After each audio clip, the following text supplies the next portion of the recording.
Olá, para quem não me conhece, meu nome é Joana Dark, sou professora de processo penal da primeira e segunda fase. Vamos dar início à nossa revisão de processo penal. Mas antes, preciso responder ao nosso querido colega, né, de tributário, né, que falou que ia chegar a pobreza, né? Tá lembrado? Então, não chegou a pobreza, né? Porque penal é top, né? Tudebom.com.br. Agora, tributária, Pronatec, né? Então, vamos lá, continuando. Vamos lá. Pronatec, né? Agora, penal não, penal é tudebom.com.br, né? Melhor matéria, né? A matéria que coloca o aluno lá, né, ajuda, são 11 questões para o exame da OAB e vocês vão gabaritar penal e processo penal, tá bom? Mesmo que não sejam alunos meus de segunda fase, não tem importância. Importa é vocês estarem aqui na quarta-feira, aguardo todos vocês aqui, em tributário, em trabalho, em administrativo, não importa a matéria que vocês tenham escolhido, ok? Então vamos lá? Então, vamos abordar o inquérito policial, porque sempre cai uma questão. Quando eu falo inquérito policial, o que vocês não podem esquecer? Vocês não podem esquecer das características. Quais são as características do inquérito? Ele é escrito? Claro, fácil, ninguém vai esquecer. Ele é sigiloso? Sim. Inclusive, caiu na última prova sobre o sigilo, né? Que o sigilo não se estende ao advogado, né? Ao MP, ao juiz. Mas se o inquérito for sigiloso, tem que ter o quê? Juntada de procuração, não é isso? Ele é sigiloso, ele é indisponível. Quando eu falo indisponível, lembra da regrinha. Indisponível, ele está o quê? Proibido o quê? Arquivar. Né? Lembra? O delegado pode arquivar o inquérito? Não pode. Quem pode arquivar? É o juiz. Mas pode ser de ofício? Tem que ser mediante requerimento. Requerimento de quem? Do MP. Então, o MP tem que requerer o arquivamento. Agora, a autoridade policial pode deixar de instaurar o inquérito? Pode deixar? Não pode deixar? Se ele chegar lá e falar assim, olha, estava na revisão e os alunos olharam feio para mim, eu quero instaurar o inquérito. O delegado tem que instaurar? Ele pode ou não pode deixar de instaurar? Pode. Ele não pode arquivar depois de instaurado. Agora, deixar de instaurar ele pode? Pode. Se ele deixar de instaurar, cabe recurso? Cabe. Qual é recurso? Inominado, né? Recurso inominado ao chefe de polícia. Quem é o chefe da polícia? No âmbito estadual, secretário de Segurança Pública. No âmbito federal, aí nós vamos falar do ministro da Justiça, ok? Então, cabe recurso inominado, é um recurso administrativo. Então, ele é escrito, sigiloso, indisponível. E ele é discricionário, inquisitivo. Quando eu falo discricionário, inquisitivo, lembre que jamais pode se arguir a suspeição do delegado de polícia. Não pode. Pode arguir suspeito todas as pessoas, exceto quem? O delegado de polícia, que está no artigo 107 do Código de Processo Penal. Lembrando também que eu posso requerer qualquer diligência ao delegado. Posso ou não posso? Ele pode negar? Pode, porque ele é o quê? Discricionário. Então, negar, recusar, ele pode, mas tem uma diligência que o delegado não pode. Qual é? Que ele não pode recusar, tem que fazer. Exame de corpo de delito. E tem um exame, um único exame, que o delegado não pode determinar. Não pode. Qual é o exame que o delegado não pode determinar? Lembra da cabeça? Exame de sanidade mental. É o único que o delegado não pode determinar. É uma diligência que ele não pode fazer. Só com autorização o quê? Judicial. Tá? É o exame de sanidade mental. Ok? Tem que lembrar também que tem formas de iniciar o inquérito. Depende do quê? Do tipo de ação. Se ela é privada, se ela é pública condicionada ou se ela é pública incondicionada. Lembra que é incondicionada? Pode tudo. Pode ser de ofício, pode ser prisão em flagrante, não é isso? Pode ser por portaria, Pode ser por requerimento, mas cuidado com a privada e com a condicionada, porque a privada tem que ser mediante o quê? Requerimento. E a condicionada mediante o quê? Representação. Tá certo? Pode ser por queixa-crime? Inquérito pode dar início por queixa-crime? Posso fazer uma queixa contra o meu marido? Posso denunciar?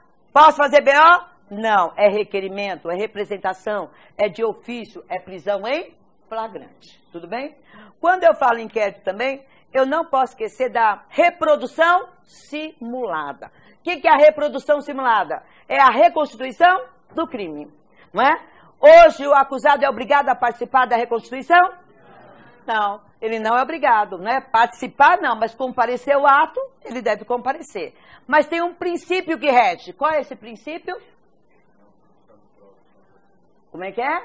É o do peixinho lá, como é que é do peixinho? Nemo, tenetur, sede, tegere. Lembra? Ninguém é obrigado a fazer prova contra si mesmo. É o princípio da auto-não incriminação. Né? Então, ele não é obrigado a participar da reprodução simulada, a reconstituição. E nem todos os crimes admitem o quê? A reconstituição. Se ofender a ordem e a moralidade pública, nesse caso, não se faz a reconstituição do crime. Perfeito? Outra coisa. Identificação criminal. Lembra que é um processo datiloscópico, né? Hoje, quem está identificado civilmente com RG não pode ser submetido à identificação que? Criminal. Mas lembra que eu falei da lei, né? 12.037 de 2009? Esta lei traz as exceções onde ele deverá o quê? Passar por identificação criminal.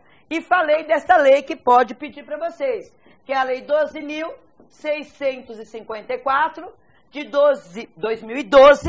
Essa lei aqui traz o quê? Aquela colheita de material, o quê? Genético. Colheita de material genético para obtenção de perfis. Por quê? Porque essa lei traz que, dependendo da situação, hoje pode coletar o material do indiciado. Mas essa lei não fere o princípio, de novo, da auto-não incriminação? De novo. Inclusive, eu dei a aula para vocês e falei, né? Essa lei é inconstitucional. Agora está lá no STF com repercussão geral. Tá, repercussão geral para declarar essa lei o quê? Inconstitucional. Foi recente, foi agora. Tudo bem, essa lei aqui. Mas por enquanto, tá válido ou não tá? Isso que é importante. Ok?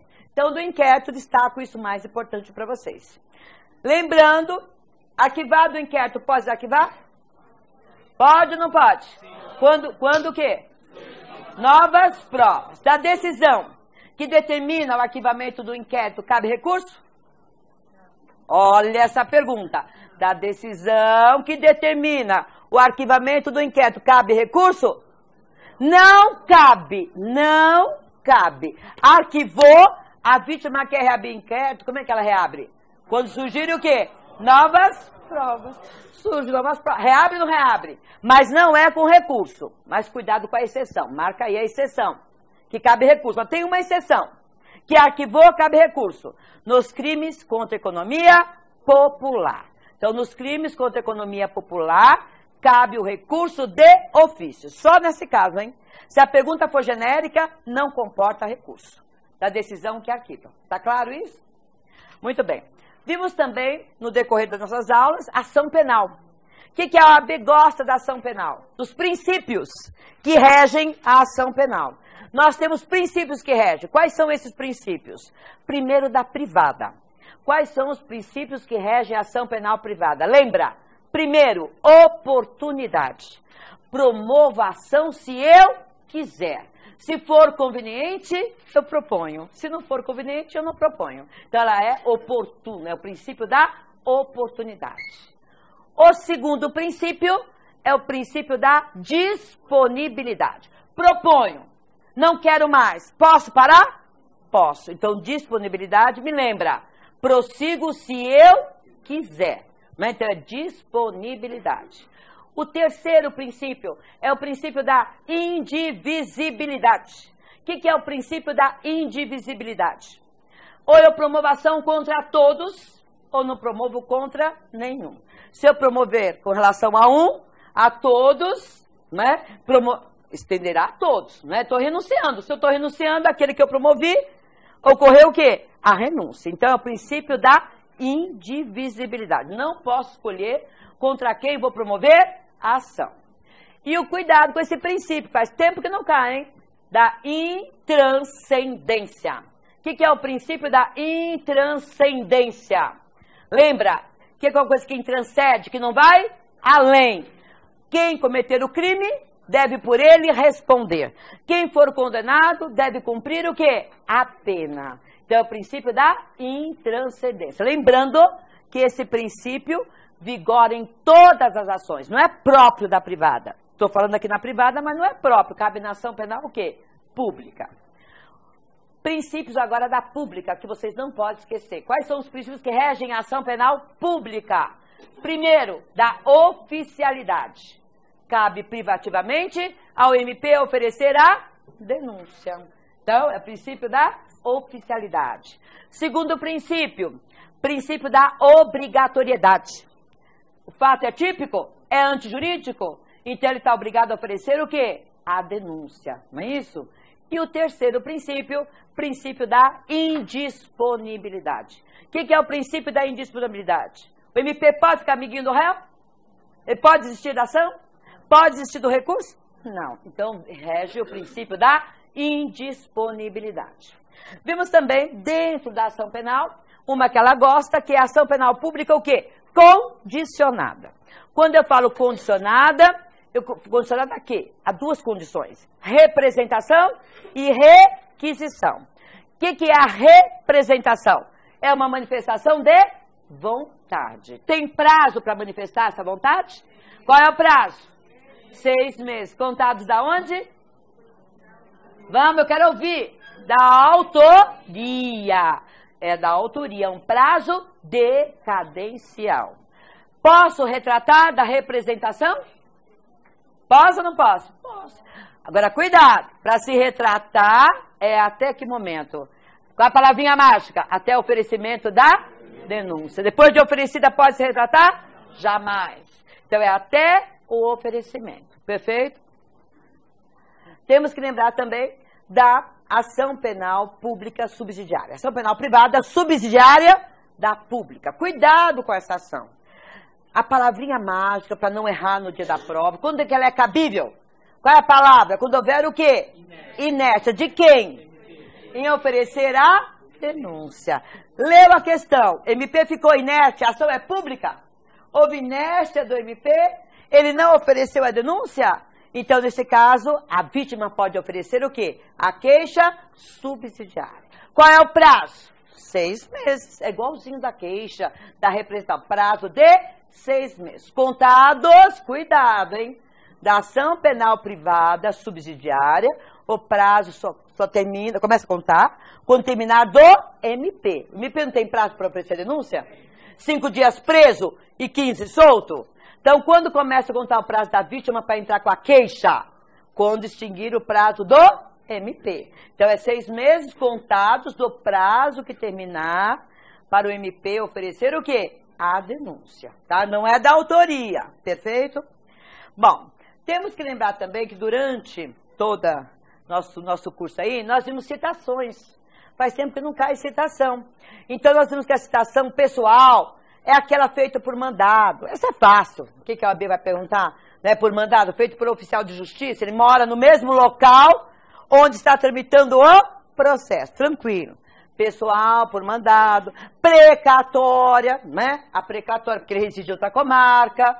Rogatória, cuidado, porque marca na cabeça que rogatória é só quando ele reside em outro país, mas tem legações o quê? Estrangeiras. O que são legações estrangeiras? Sede das embaixadas, dos consulados, não é? Se ele residir nos consulados e nas embaixadas, como é que ele é citado? Por carta rogatória. Lembrando que a carta rogatória suspende o prazo prescricional. Suspende, não interrompe, suspende, ok? Então, temos a precatória, a rogatória, ofício requisitório. Ofício requisitório é do militar, não é? Então, é só para militar. Quando o acusado é militar, como é que ele é citado? Por ofício requisitório. É por oficial de justiça? Não. O juiz expede um ofício ao superior hierárquico e o superior hierárquico faz a citação. Perfeito? Então, essas são as formas pessoais. Hora certa. Hora certa tem tudo para cair porque foi mudado pelo novo CPC. Né? Hora certa é quando ele está se ocultando. O que mudou? Não era 3 vezes anteriormente, né? Agora por 2 vezes, né? Ele é procurado em dias e horários distintos. Aí o oficial percebe que ele está o quê? Se ocultando. Aí é feita a citação por hora certa. De acordo com o quê? Com o CPP? Não, é de acordo com o CPC. Então é penal, mas que está usando o Código de Processo Civil. Lá nos artigos 252 e 254 do CPC. Tudo bem? Se não for hora certa, tem a citação por edital. O que é a citação por edital? Por que realiza essa citação por edital? Porque ele está em local ignorado, está em lins, lugar incerto e não sabido. Esgota-se todas as formas de localização, aí faz a citação por edital. Cuidado! Citou por edital, não constitui advogado, não comparece, o que acontece? O processo fica o quê? Suspenso. O processo e a prescrição.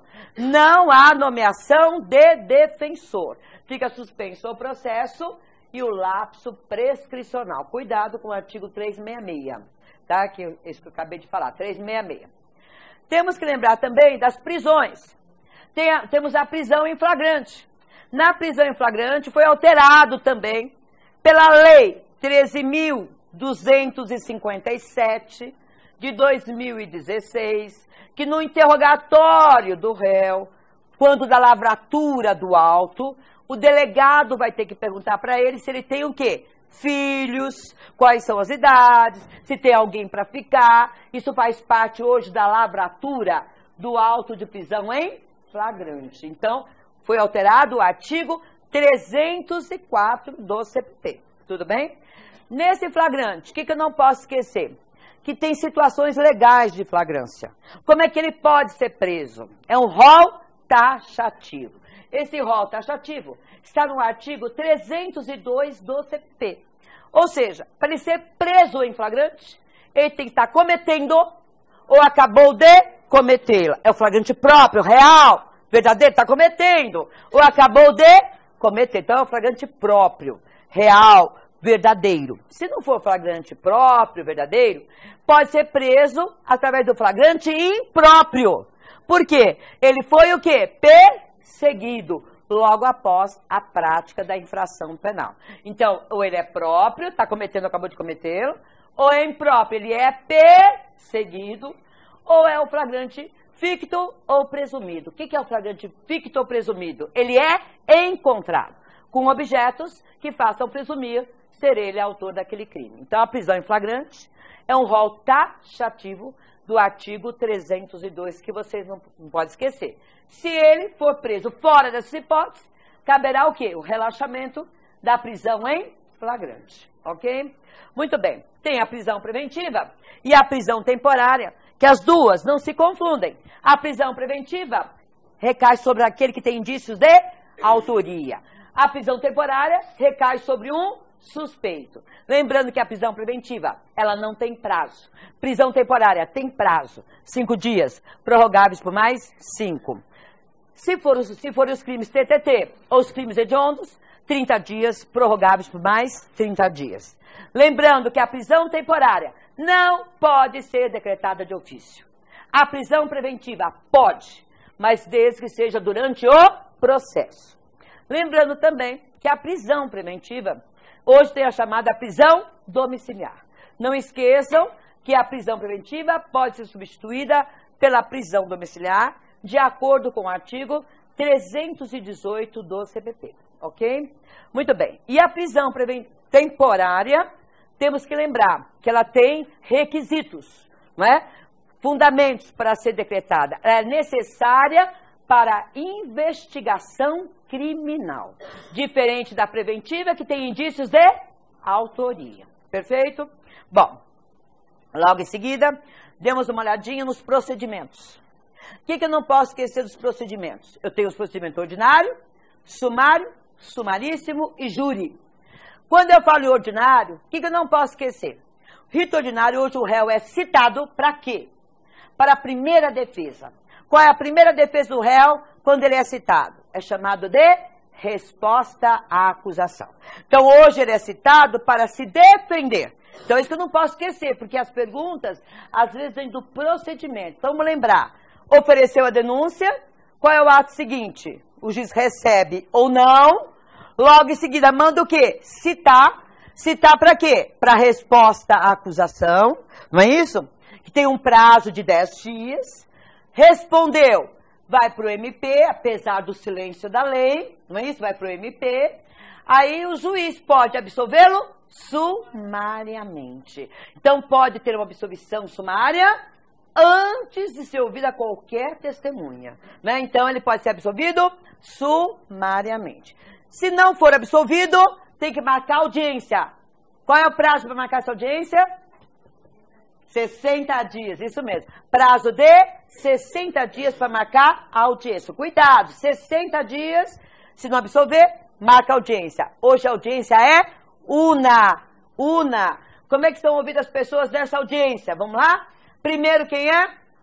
Vítima. Depois, testemunhas de acusação, testemunhas de defesa, esclarecimento dos peritos. Depois, reconhecimento de pessoas e coisas, acareações. E qual é o último ato?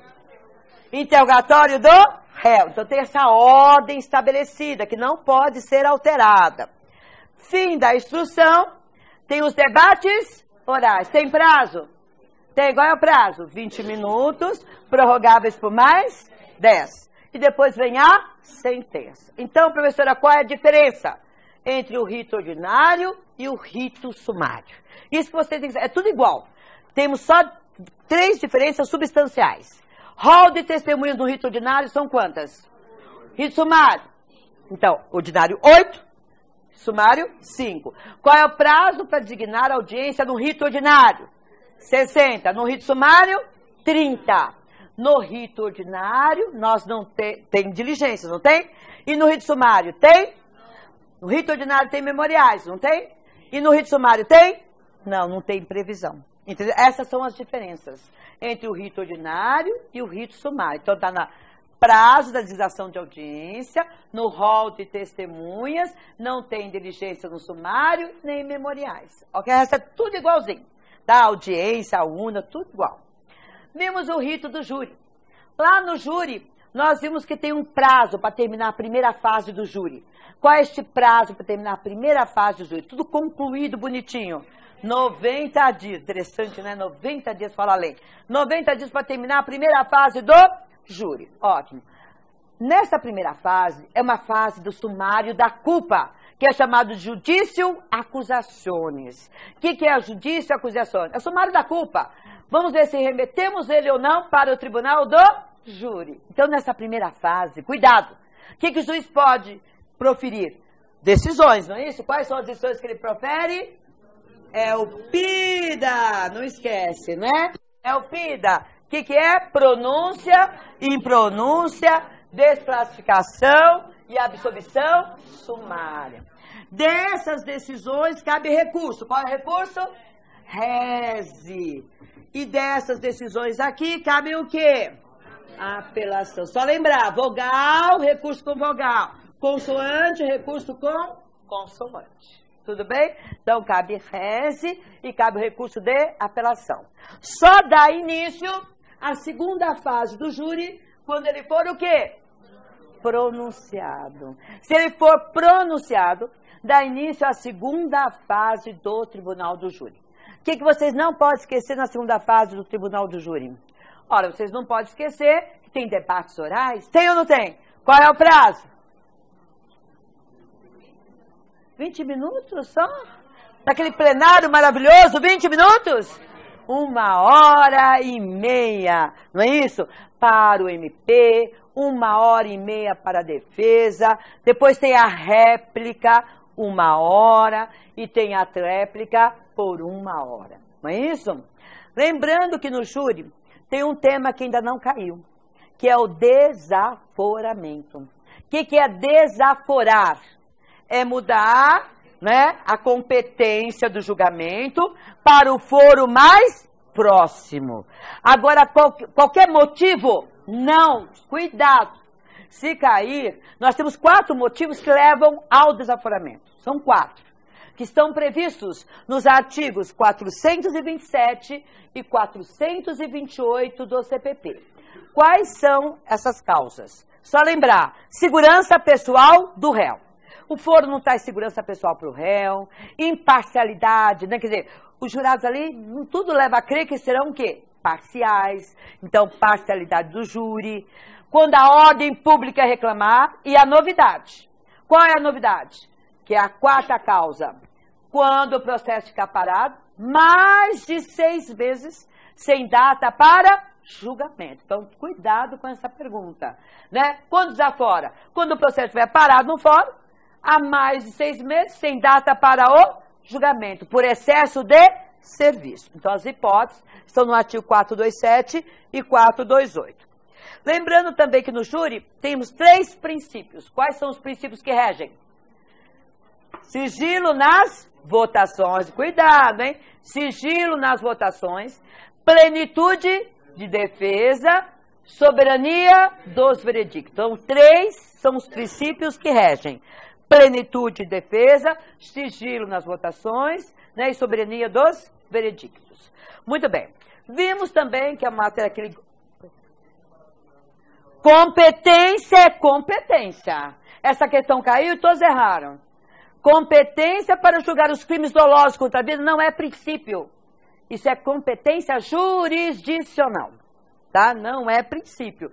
3 são os princípios que restam. Só temos 3. Soberania, sigilo, tá? Sigilo nas votações, soberania e esqueci o outro. Plenitude de defesa, né? Plenitude de defesa. Ok? Falei tanto que acabei esquecendo. Ok? É que eu já olhei, a hora já está acabando. É o seguinte, vocês também não podem esquecer do GCRIM. No GCRIM, ela adora GCRIM. O que ele falou? Sim. No GCRIM, nós temos princípios que regem o GCRIM. Quais são os princípios que vocês não podem esquecer? É CIO com C.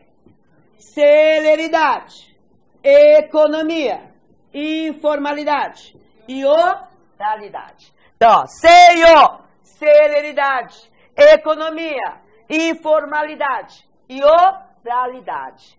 No GCRIM, nós temos 3 benefícios que vocês não podem esquecer no GCRIM.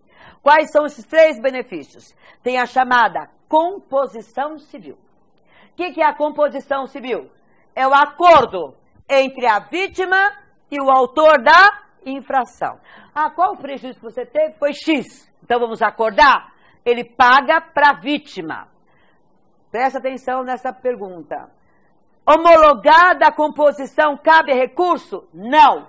Não comporta recurso. Homologou, acabou. Não tem mais, é uma decisão irrecorrível.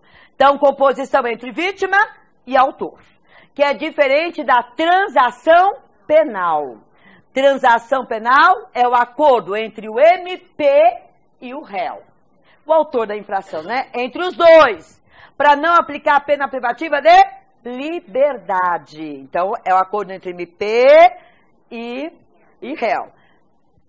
É homologada por sentença e dessa sentença comporta recurso. E o recurso é de apelação. O recurso é apelação, ok? E o outro benefício é a chamada suspensão condicional do processo. A suspensão condicional do processo é para qualquer crime, presta atenção, qualquer crime, do GCRIM ou não. Qual é a regrinha? Pena mínima, não ser superior a 1 ano. Não ser superior a 1 ano. Deu para entender bem? 1 ano. Então, esses benefícios, composição está no artigo 74, a transação no artigo 76, tudo a lei, né, do GCRIM. e a suspensão condicional no artigo 89, tá certo? Quem esquecer alguma coisa, dá uma lidinha lá, tá certo? Bom, para encerrar, eu acho que cai 2 temas aí, que é a mutatio libelli e a reformatio impétuos. O que é a reformatio impétuos? Lembra? Ó, reforma para pior. Como é que você lê a questão, você identifica a reformatio? Tem uma sentença. O MP pode recorrer? A defesa pode? Se os dois podem recorrer, o tribunal pode alterar? Agravar a pena dele? Presta atenção, olha aqui. MP pode recorrer? A defesa pode? Tem 2 recursos. Do MP e da defesa. Pode o tribunal agravar? Pode acatar o recurso de quem? Do MP. Pode ou não pode? Como é que eu identifico na prova reformatio? Não tem recurso de quem? Do MP. Só tem recurso da defesa. Então, o recurso é exclusivo de quem? Então, eu leio a questão, está escrito lá, que o MP se conformou com a sentença e a defesa recorreu. É um recurso exclusivo. Se é recurso só da defesa, só ela recorreu, pode o tribunal agravar? Não, não pode agravar. E se o tribunal anular o processo e mandar voltar para a primeira instância, pode o juiz de primeira instância agravar a pena dele? Não pode. Então, cuidado, uma reformatio impétuos direta é do tribunal. O tribunal, em recurso exclusivo da defesa, não pode agravar. Quando o tribunal anula e manda para o juiz de primeiro grau, não vai ser proferida outra sentença? Esse juiz de primeiro grau pode agravar a pena dele? Não. Pode anular, mas a pena tem que ser igual ou menor, ou absolver. Mas agravar ele pode? Então ela é chamada indireta. Quando é do juiz, é indireta. Quando é do tribunal, é direta. Deu para entender? Todos entenderam? Que isso que o torcedor vai cair. Impétuos. E reformatio é reforma para pior. Tem um requisito. Qual é o requisito? Recurso exclusivo da defesa. Se o MP recorrer, esquece. Se o MP recorrer, o tribunal pode acatar do MP, acabou, não é verdade? Então, reformatio impétuos tem um requisito. Você tem que ler a questão, só a defesa recorreu. Não pode agravar. O tribunal não pode agravar a situação dele de forma alguma, nem regime, pena, nada. Ok? Mutatio libelli e emendatio. Mutatio é mudança do fato. O réu se defende do quê? Dos fatos e não do artigo de lei. Então, quando ele olhar, verificar, o juiz, qual foi o fato provado? Foi X. Qual o fato da denúncia? É X, ele pode sentenciar. Agora, se for fato diverso, ele pode? Tem que fazer o quê? Mandar para quem? Para o MP. Para o MP o quê? Aditar. No prazo de 5 dias, a defesa 5 e pode rolar quantas? 3 testemunhas. Está bem claro isso? Isso é mutácio. Não vai estar escrito na prova que é fato novo. Vai falar que durante a instrução surgiu um fato, uma circunstância elementar, não contida na denúncia. Não está contida na denúncia? O réu não se defendeu. Logo, não tem sentença. Mutácio nunca haverá sentença. É o artigo 383. Perdão, 384. E emendatio libelli é o artigo 383. O que é emendatio? O que o juiz errou? O que o MP errou? O artigo de lei. O que está errado? É o artigo. Então, ele, na denúncia, ele fala assim, que ele cometeu um crime de furto e pede a condenação pelo crime de roubo. Peraí. O réu se defende do quê? Dos fatos. Agora, quando o juiz chega na sentença, ele pode corrigir esse errinho? Pode ou não pode? Pode, porque o réu se defende do quê? Qual o fato narrado? Furto. O que ele pediu condenação? Roubo. Mas só que foi provado o quê? Furto. Ele se defendeu ou não se defendeu? Então, emendatio libelli é a errônea classificação do artigo de lei. O que está errado é só o artigo de lei e mais nada. Está no artigo 383. Lembrando que a mutatio libelli não pode ser aplicada em segunda instância. Não pode. Mutatio libelli não se aplica em segunda instância. Emendatio em primeira e segunda instância. Ok? Gostaria de continuar, mas não posso. Acabou meu horário. Eu quero desejar para vocês uma excelente prova. Estarei torcendo, amanhã estarei lá no dia da prova com vocês, lá para dar um oi, só para dar uma forcinha aí, né? Passar uma energia boa para vocês, amanhã lá na prova, tá certo? E na quarta-feira eu aguardo todos vocês aqui. Um abraço meus alunos online também, de Itapetininga, de Ribeirão Preto, enfim, todos os meus alunos online. Tchau, gente, até quarta-feira. Obrigada. Agora é intervalo. Pode sair que agora é intervalo. Intervalo de 20 minutos.